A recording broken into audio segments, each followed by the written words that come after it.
Tumaon kasi tumatama. Kahit hugutin niyan, hindi niya naman ito may bababa para latagas ang gasolina. Oh, magkano naman ang presyo niyan? Siguro, kung ako tatakbo doon, bigay ko lang sa inyo sa 300. 300. Para kahit pa paano, may tubo akong 20, 15 pesos. 20 lang ba o 100?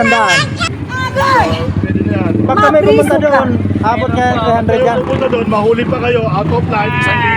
Hindi, Pero pag ako, baka pwede. magmomotor naman kami single eh. Tigil siya.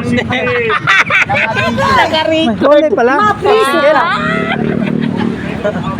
Ito yung buyer eh, bibidyohan ko lang muna itong buyer. Ano, interesado ka ba? Bibilin mo? Ha? Ayaw ko! Ayaw mo? Bakit? Maganda gusto mo. Mahal! May discount naman eh. Ayaw ko nga, mahal! Sige na lang yan. Hindi. Ayaw mo? Makakatulong ka pa kay Brian. Tutubos Brian. Sabi?